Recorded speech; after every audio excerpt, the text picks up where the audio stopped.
31 Mei 1911, kapal kedua dari seri Olympic Class Liners akhirnya selesai juga setelah 2 tahun dibangun. Kapal ini akan siap untuk pelayaran pertamanya 1 tahun kemudian dan akan menjadi kapal termewah di dunia. Mereka menamainya Titanic.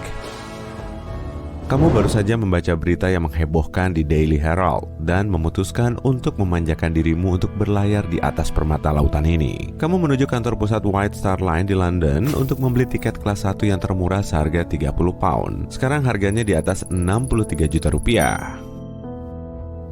Rabu, 10 April 1912, hari yang kamu nantikan pun tiba. Kamu harus berada di Southampton pukul 9.30 pagi. Penumpang kelas 3 menaiki kapal terlebih dulu, disusul kelas 2 dan kelas 1 sebelum akhirnya kapal ini angkat sauh. Pramugari dan pramugara kapal menyambut semua penumpang dan menunjukkan letak kabinmu. Kapal megah di depanmu ini jauh lebih besar dari yang kamu bayangkan. Begitu kamu naik, Kapten Edward Smith sendirilah yang menyambutmu. Perjalananmu akan dimulai sebentar lagi. Begitu selesai transit di Cherbourg dan Queenstown, kapal ini akan mengangkut lebih dari 2.200 penumpang dan kru kapal untuk memulai perjalanan transatlantik. Titanic siap berlayar. Kamu pun mendengar klakson dari dek kapal selagi melambaikan tangan ke orang-orang di pelabuhan. Tapi beberapa menit kemudian, kamu mendengar kepanikan di atas dek. Kamu pergi keluar untuk mencari tahu apa yang terjadi. Ternyata ada kapal lain berlayar terlalu dekat. Sisi kapalnya bertuliskan SS City of New York. Titanic belum terlalu jauh meninggalkan dermaga, tapi sepertinya akan terjadi tabrakan, walau hanya berjarak beberapa meter. Untungnya, Kapten Smith berhasil menjauhi kapal itu. Phew, nyaris saja. Titanic dijadwalkan tiba di New York seminggu kemudian pada 17 April. Tapi itu pun kalau semuanya berjalan sesuai rencana. Cuaca cerah sampai hari Minggu tanggal 14. Tibalah saatnya ketika Titanic memasuki front dingin yang ditandai dengan ombak tinggi dan angin kencang. Malam itu tenang tapi dingin. Titanic mulai mendapat peringatan dari kapal lain tentang hanyutnya potongan es besar di daerah Grand Banks, Newfoundland. Tapi kali ini, Titanic tidak melanjutkan perjalanan dengan kecepatan penuh. Sebaliknya, sang kapten malah memperlambat laju Titanic. Dia ingin memastikan petugas pengamat punya cukup waktu untuk menyadari keberadaan gunung es di sepanjang jalur pelayaran ini. Bahkan jika itu artinya terlambat tiba di New York dari jadwal seharusnya.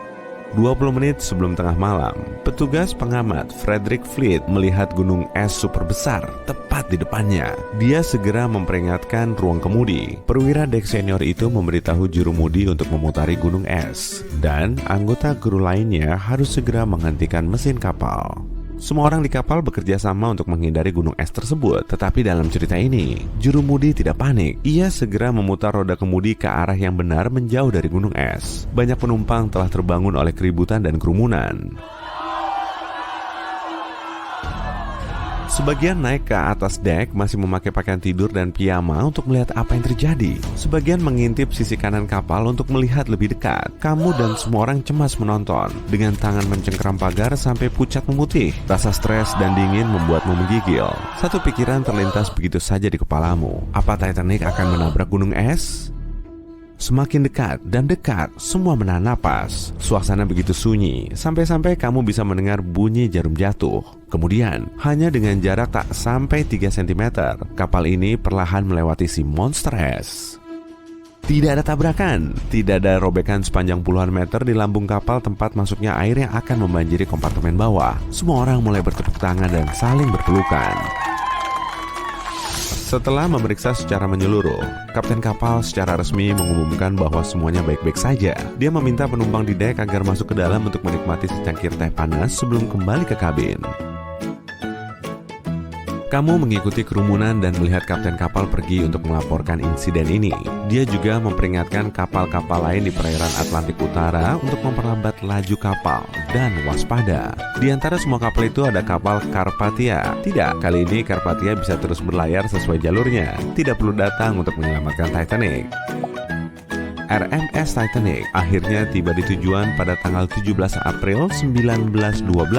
Terlambat 8 jam, tapi tiba dalam keadaan selamat. Ribuan orang datang ke dermaga New York untuk mengagumi kapal paling mewah di dunia yang baru saja sukses melakukan pelayaran perdananya. Sebelum turun dari kapal, beberapa penumpang bertukar alamat untuk saling berkirim surat, seperti petenis Richard Norris dan Carl Burke. Keduanya adalah penumpang Titanic, tapi kali ini Norris tidak perlu menghabiskan berjam-jam di perairan dingin Atlantik Utara mencoba membantu penumpang lain, dan hampir kehilangan kakinya akibat hipotermia. Dan Burke tidak perlu melamar kekasihnya di atas koci. Kali ini, pria itu melakukannya di hadapan teman-teman dan keluarganya, dan mereka semua merayakan pertunangan ini. Nantinya kedua petenis ini akan bertanding untuk pertama kalinya pada akhir tahun 1912. Norris menjadi salah satu pemain terbaik di generasinya dan memenangkan Piala Davis sebanyak 5 kali. Margaret Brown hendak pergi ke Amerika Serikat untuk menemui cucu lelakinya yang sakit. Kali ini, dia tidak perlu membantu penumpang lain naik skoci dan tidak pernah naik skoci nomor 6. Ketika Brown turun dari kapal, dia berlari menemui cucunya. Tapi kali ini, dia tidak pernah bertemu kru atau kapten kapal Carpathia untuk memberi mereka piala perak kehormatan. Dia terus melakukan pekerjaan kemanusiaan, tetapi tidak pernah dikenal sebagai Molly Brown yang tidak dapat tenggelam. Violet Jessop tidak pernah suka pergi berlayar di Atlantik Utara karena dia tahu seberapa buruk cuacanya. Dia masih khawatir karena baru saja selamat dari tabrakan kapal laut beberapa bulan sebelumnya, yaitu kapal yang merupakan saudara Titanic, Olympic. Tapi teman-temannya meyakinkannya untuk bergabung dengan kru kapal legendaris ini. Kali ini, Jessop tidak dipanggil ke dek untuk membantu penumpang dan tidak pernah naik skoci nomor 16. Dia terus bekerja di Titanic sampai pensiun. Artinya, dia tidak pernah diminta menjadi perawat di kapal Britannic. Dan pada November 1915, Jessop tidak harus mengalami musibah kapal karam untuk ketiga kalinya. Pemimpin band dan konduktor Wallace Hartley naik kapal ini untuk mencari peluang dalam karir bermusiknya, tapi dia terus bermain untuk menghibur penumpang. Kali ini, ia tak perlu memainkan musik di depan kerumunan penumpang yang panik ketika kapal tenggelam. Dan yang lebih penting lagi, dia selamat. Dia pulang menemui tunangannya, menikah, dan berkeluarga. Dia terus menghibur penumpang di jalur Atlantik Utara. Kali ini, tunangannya yang malang tidak pernah menerima biolanya yang akan menjadi memorabilia Titanic. Biola bersejarah ini tidak akan pernah terjual seharga hampir 24 miliar rupiah pada tahun 2013. Bert Main bertemu dengan kekasih hatinya Quick Baxter di Brussels yang sedang bepergian dengan ibu dan saudarinya. Baxter ingin membawa Main bersamanya, jadi diam-diam pria itu memesan kabin atas nama Nyonya de Villers. Kali ini, Baxter tidak harus membimbing keluarganya naik skoci. Keluarga besarnya dapat bertemu Main ketika mereka turun dari Titanic, bukan di skoci nomor 6. Dan kali ini, Baxter selamat. Baxter kembali ke Kanada bersama Main, dan wanita itu tidak pernah kembali ke Eropa sendirian. Keponakan Main tidak akan pernah menemukan kotak sepatu di lemari milik wanita itu yang berisikan kenangan dari Titanic.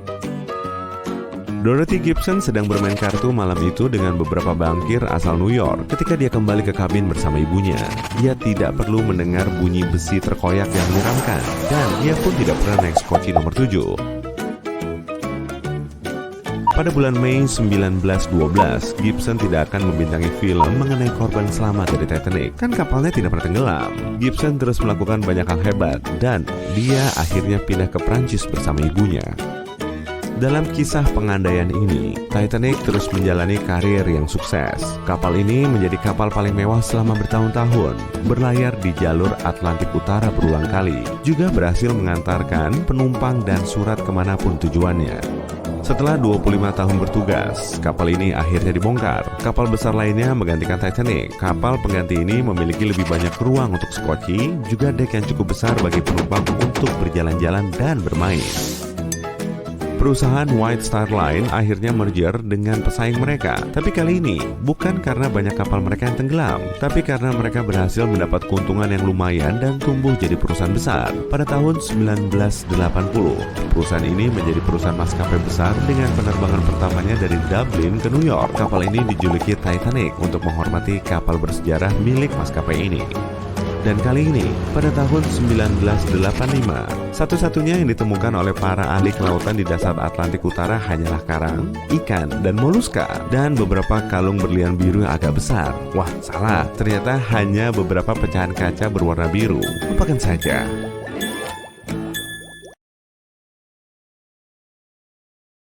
Saat itu tahun 1854 dan SS Arctic, kapal penumpang tercepat di masanya, berangkat mengarungi Samudra Atlantik. Ketika berlayar menembus kabut, kapal ini perlahan-lahan lenyap ke tempat yang tak diketahui.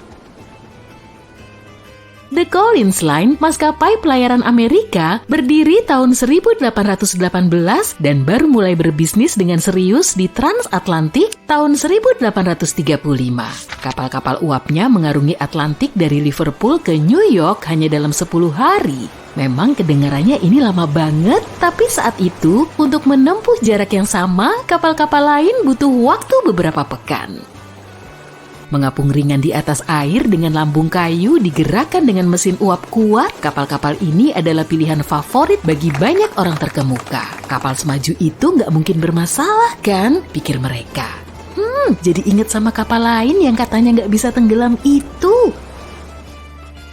Oke, balik lagi ke The Collins Line, maskapai pelayaran ini tumbuh menjadi lawan serius di rute lintas Atlantik cuma dengan satu pesaing, The Cunard Line. Ini adalah maskapai Inggris yang juga ingin menjadi yang utama di jalur Arktik. Di tahun 1835, perusahaan itu menerima kapal baru yang berlayar ke Liverpool dan kembali ke New York dengan kargo terbesar di masa itu. Sejak itu The Collins Line terus berkembang, kelihatannya cuma akan ada kesuksesan bagi mereka di masa depan. Sayangnya, biaya operasional kapal mewah mereka menjadi mahal dengan banyaknya pemakaian batu bara. Kekuatan besar disertai lambung kayu yang lemah, berarti kapal-kapal ini butuh banyak perbaikan setelah berlayar.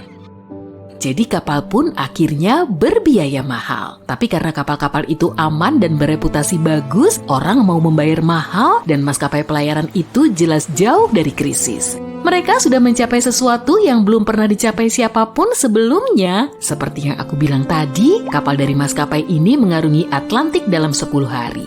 Dan Edward Collins, pemiliknya, bertekad kuat mempertahankan kecepatan itu. 5 kapal mereka dengan mudah mengungguli kapal Cunard yang cuma 3, kelebihan yang luar biasa ini mendapatkan perhatian lebih. Meski kapal-kapal Cunard yang berlambung besi lebih lambat, mereka percaya bisnis itu masih tetap meraih untung terlepas dari pelayarannya yang lambat. Di antara kapal-kapal Collins, The Arctic adalah kapal ketiga yang diluncurkan. Ini adalah yang terbesar dengan panjang 86 meter dan 2 mesin uap tua samping yang masing-masing berkekuatan 1000 tenaga kuda. Roda dayungnya berputar 16 kali per menit saat kapal dalam kecepatan penuh. Saat peluncurannya, media menyebutnya kapal paling menakjubkan yang pernah dibangun di Amerika Serikat. Tapi kemewahan dan ketenaran gak bisa menghindarkan apa yang akan terjadi. Tanggal 27 September, The Arctic dalam pelayaran dari Liverpool ke New York sedang mempertahankan kecepatannya menembus kabut tebal. Mungkin saja pada saat itu, setelah 4 tahun perjalanan memecahkan rekor, para kru kapal menjadi terlalu percaya diri dengan pelayaran dan kapal mereka. Saat baru berlayar sejauh 80 km dari Newfoundland, mereka dengan ceroboh menembus kabut tanpa kontak radio, sonar atau tanda pengenal lain, hanya berbekal sandi Morse. Sebuah kapal yang lebih kecil, SS Vesta yang beroperasi sebagai kapal penangkap ikan, sering aktif di sekitar Newfoundland. Kapal ini sedang berlayar melalui jalur yang sama dengan The Arctic dan menabrak sisi sampingnya. Terkejut oleh tabrakan itu, Kapten The Arctic menawarkan bantuan ke kapal Vesta yang jauh lebih kecil, tapi tak lama terlihat jelas bahwa kerusakan yang kelihatannya kecil di kapal Arctic jauh lebih parah. Di bawah garis batas air, ada lubang di lambung kapal yang dimasuki air. Ongkos lambung kayu yang jauh lebih laju sepertinya sekarang menjadi kurang berharga. Mereka mengarah ke daratan sambil mencoba menyumbat lubang itu. Tapi ternyata nggak begitu berhasil dan air laut terus mengalir masuk makin tinggi dan menenggelamkan kapal. Dan akhirnya begitu ruang mesin penuh, Kettle pun mati, merenggut kekuatan besar di Arctic yang tadinya melegenda. kapal bergerak lambat sampai berhenti total, kapal itu terus tenggelam dan penumpang serta kru diperintahkan untuk meninggalkannya. Saat itu hukum laut cuma mengizinkan The Arctic membawa 6 sekoci saja yang hanya mampu menyelamatkan 180 orang. Kru dan beberapa penumpang berhasil berdesakan naik sekoci dan menempati kebanyakan kursi di perahu itu. Semuanya menjadi liar dan lupa akan sopan santun, tidak lagi mengindahkan wanita dan anak-anak yang harus naik lebih dulu. The Arctic tenggelam dalam 4 jam. Ada 150 kru dan 250 penumpang di sana. Mereka yang gak dapat skoci berusaha membuat rakit sendiri dari bagian-bagian kapal dengan putus asa. 2 hari kemudian, cuma 3 perahu yang berhasil selamat sampai ke pantai. 3 perahu lainnya nggak pernah ditemukan. Percaya nggak percaya, regu penolong juga menyelamatkan beberapa orang yang berpegangan pada puing-puing selama 2 hari. Nggak kayak kru, kapten kapal ikut tenggelam bersama The Arctic, tapi ajaibnya, dia selamat. Dia menjadi satu-satunya di antara 85 orang yang berhasil selamat dari 400 orang yang berada di atas kapal. Ketika berita menyebar 2 pekan kemudian, publik merespon dengan kesedihan luar biasa atas kehilangan itu. Kemudian kemarahan akan tindakan keselamatan yang buruk dan kru yang tak berempati pun muncul. Media menerbitkan tuntutan untuk mengubah peraturan tentang sekoci. Logikanya, kapal harus punya cukup sekoci untuk semua orang di atas kapal. Tapi mereka mengabaikan permintaan itu. Kelalaian ini menimbulkan lebih banyak bencana di masa depan. Jumlah sekoci yang mencukupi baru menjadi hukum laut 60 tahun kemudian setelah bencana Titanic. Istri Edward Collins dan 2 anaknya juga berada di atas kapal dan gak selamat. Dia sedih sekali tapi tetap menjalankan bisnisnya. The Collins Line masih punya reputasi yang harus dijunjung tinggi, yakni maskapai pelayaran terbesar, tercepat, dan termewah di Samudra Atlantik. Edward Collins lalu membangun kapal yang lebih baik lagi dibanding kapal lain manapun. Kapal itu diberi nama Adriatic dan itu adalah kapal terbesar di dunia, 100 meter lebih dengan 2 mesin uap bolak-balik yang belum pernah dibangun seukuran itu. Saat itu mesin uap ini adalah mesin yang paling baik, meski sekarang kamu cuma bisa melihatnya di kapal model dan mainan. Dengan tambahan 2 tiang layar baru, kapal Adriatic juga bisa bergerak dengan layar jika dibutuhkan. Untungnya, mereka memetik pelajaran dari bencana kapal Arktik. Tapi sebelum kapal baru Adriatic dibangun, bencana lain juga terjadi. Kapal seri yang sama dengan Arktik juga tenggelam. Mereka percaya kapal kedua ini sedang mati-matian berusaha untuk tetap mengungguli kapal dari maskapai Cunard lantas menghantam gunung es. Persaingan aneh ini merenggut 141 jiwa dan keputusasaan Collins serta lambung kapalnya yang lemah membuat maskapai itu bangkrut di tahun 1858. Adriatic yang baru dibangun dengan biaya lebih dari $1 juta, akhirnya hanya berlayar sekali. Dan bahkan pelayaran itu dianggap bencana saat kapal itu bertabrakan dengan kapal tunda. Adriatic masih berhasil menyelesaikan pelayaran perdananya dengan kecepatan yang sesuai. Setelah perusahaan itu bangkrut, mereka terpaksa menjual kapal itu cuma seharga $50.000. Mereka melepas mesin-mesin raksasanya dan menggantinya dengan layar. Meski pernah menjadi kapal terbesar di laut terbuka, 30 tahun kemudian kapal ini ditelantarkan dan diberi label tidak bisa diperbaiki, lantas berlabuh di sebuah sungai. Kapal-kapal lain yang tersisa juga dijual dan hanya untuk diambil suku cadangnya. Edward Collins meninggalkan industri pelayaran selamanya untuk mencari pekerjaan di darat. Karena perusahaan Collins tidak lagi aktif, maskapai pelayaran Cunard bertambah kuat. Tanpa pesaing, mereka memenangkan penghargaan Blue Ribbon selama 30 tahun berikutnya dan 180 tahun kemudian setelah memproduksi ratusan kapal. Mereka masih terus hadir di lautan karena menyediakan jasa penyeberangan transatlantik, pelayaran internasional, dan kapal pesiar wisata. Sampai hari ini, The Cunard Line adalah satu-satunya perusahaan yang menjalankan kapal antara Eropa dan Amerika. Dan ini adalah bukti kuat bahwa yang tercepat bukan selalu yang terbaik. Katanya sih, semua yang hilang tak akan lekang. Mungkin ada benernya juga. Apalagi kalau kita ngomongin kapal-kapal kuno yang menjadi saksi bisu sepanjang sejarah. Dari kapal pertama di daftar ini aja udah kelihatan menarik kan? Inilah bangkai kapal Antikythera yang pernah menjadi kapal dagang Yunani di abad pertama sebelum Masehi. Lokasinya ada di timur Pulau Antikythera, Yunani, tepatnya di titik pertemuan Laut Aegea dan Laut Mediterania. Bangkai kapal ini baru ditemukan pada tahun 1900, 2000 tahun setelah pelayaran terakhirnya oleh para penyelam. Kala itu, mereka sedang dalam perjalanan menuju Tunisia, tapi terpaksa berhenti di pulau terdekat untuk menghindari badai. Karena nggak bisa kemana-mana, mereka berburu spons sambil nunggu badai reda. Salah satu penyelam ngelihat bangkai kapal Antikythera di kedalaman 40-an meter. Dia yang awalnya mau nyari spons, malah dapat temuan arkeologi yang jauh lebih berharga. Kapten tim penyelam itu ngasih tahu temuannya ke otoritas Yunani dan mereka langsung menerjunkan 2 kapal ke lokasi. Operasi pengangkatan bangkai kapal Antikythera berjalan lancar. Kemudian temuannya disimpan di Museum Arkeologi Nasional Yunani di Athena. Temuan ini terdiri dari 3 kuda marmer dalam skala penuh, perhiasan, koin, dan ratusan karya seni. Termasuk juga patung Colossus Hercules setinggi 2,1 meter. Tapi yang paling menarik perhatian adalah Antikythera FEB alias patung perunggu seorang pemuda. Patung ini ternyata nggak mengikuti model patung terkenal dan nggak ada tiruannya. Tangannya memegang benda berbentuk bola. Para pakar berspekulasi soal sosok di balik patung ini dengan berbagai teori, tapi mereka masih teguh dengan pendapatnya masing-masing. Lebih dari 70 tahun kemudian, Jacques Cousteau dan timnya juga datang ke lokasi. Di situ, mereka nemu ratusan artefak lain dan jasad 4 orang. Mereka juga nemu 1 set gerigi kompleks saling terkunci yang bisa dipakai untuk memprediksi gerakan matahari, bulan, dan sejumlah planet. Mekanisme ini bisa memprediksi terjadinya gerhana bulan dan matahari beberapa tahun sebelum waktu persisnya. Jadi, mekanisme Antikythera mirip banget kayak kalender komputer versi jadul yang dipakai untuk membuat acara penting. Misalnya, aktivitas pertanian, ritual keagamaan, dan olimpiade.